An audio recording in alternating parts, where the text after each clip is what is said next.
दतिया से कांग्रेस विधायक राजेंद्र भारती को आज सजा का ऐलान। बैंक एफडी घोटाले में राजेंद्र भारती दोषी करार हुआ। 11 साल पुराने फ्रॉड केस में कल हुई थी गिरफ्तारी। दिल्ली की एमपी एमएलए कोर्ट ने कल भेजा था तिहाड़ जेल। दोषी ठहराए जाने के बाद आज सजा पर बड़ा फैसला। 2 साल से ज्यादा सजा होने पर जाएगी विधायकी। कोर्ट के फैसले पर टिकी राजनीतिक भविष्य की नजर। बैंक घोटाले में दोषी विधायक पर कानून का शिकंजा कसता गया। ये बड़ी जानकारी इस वक्त आपको दे रहे हैं, जहां पर राजेंद्र भारती की मुश्किलें बढ़ती हुई नजर आ रही है। इस वक्त की बहुत बड़ी खबर सामने आ रही है, ये जहां राजेंद्र भारती की मुश्किलें बढ़ती हुई।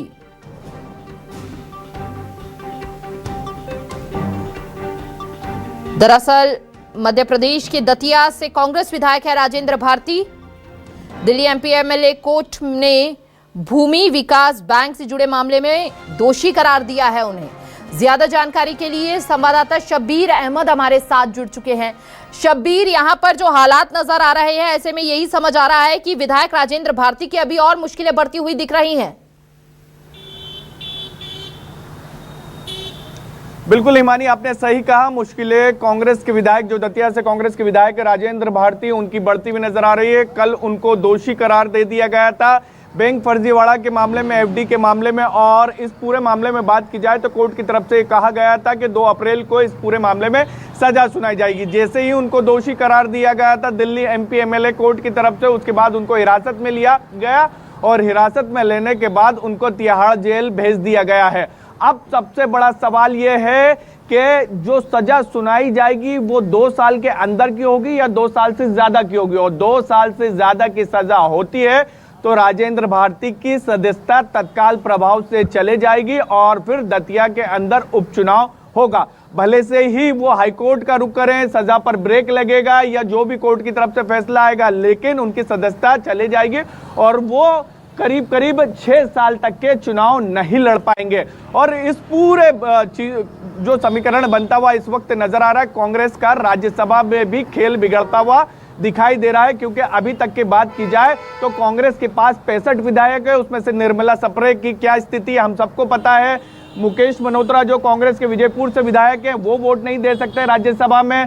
अब राजेंद्र भारती का मामला, कुल 65 विधायक है, 3 की स्थिति यह है और 62 विधायक बच रहे हैं। 58 राज्यसभा के लिए सीट के लिए चाहिए, यानी कांग्रेस के पास सिर्फ 4 विधायक ज्यादा हैं जो राज्यसभा का आंकड़ा हम देखेंगे तो। लेकिन इस पूरे मामले में बात की जाए कि आखिर इस ये घटनाक्रम क्या है, किस तरीके से फर्जीवाड़ा किया गया था। करीब 25 साल पहले राजेंद्र भारती की मां ने 10 लाख रुपए की एक एफडी करवाती है सहकारिता बैंक में और उसी सहकारिता बैंक के अध्यक्ष होते हैं राजेंद्र भारती। 2001-2 के आसपास की बात है। और उसी दौरान वो फर्जी दस्तावेज लगाते हैं। फर्जी दस्तावेज के जरिए ये कोशिश की जाती है उनकी तरफ से कि जो एफडी है उसको 3 साल बढ़ाकर 15 साल दिखाई गई और उसके अंदर ब्याज का अधिक लाभ लिया गया। ये मामला 2011 में सामने आता है और उसके बाद 2015 में इस मामले में एफआईआर दर्ज की जाती है। और सबसे बड़ा सवाल यह है, हर किसी के मन में सवाल आ रहा होगा कि दिल्ली कोर्ट ने, वहां के दिल्ली एमपी एमएलए कोर्ट की तरफ से आखिर फैसला क्यों किया गया। दरअसल राजेंद्र भारती ही हिमानी सुप्रीम कोर्ट गए थे इस पूरे मामले को लेकर, क्योंकि सुनवाई मध्य प्रदेश में चल रही थी। लेकिन वो सुप्रीम कोर्ट गए थे और सुप्रीम कोर्ट में उनकी तरफ से ये कहा गया था कि इस मामले की सुनवाई मध्य प्रदेश के बाहर करवाया जाए। और सुप्रीम कोर्ट के आदेश के बाद इस पूरे मामले की सुनवाई मध्य प्रदेश से बाहर हो रही थी। दिल्ली एमपी एमएलए कोर्ट कर रही थी इस पूरे मामले की सुनवाई और उसी मामले में दिल्ली एमपी एमएलए कोर्ट की तरफ से उनको सजा का आज ऐलान होने जा रहा है। दोषी करार उनको पहले ही दे दिया गया है।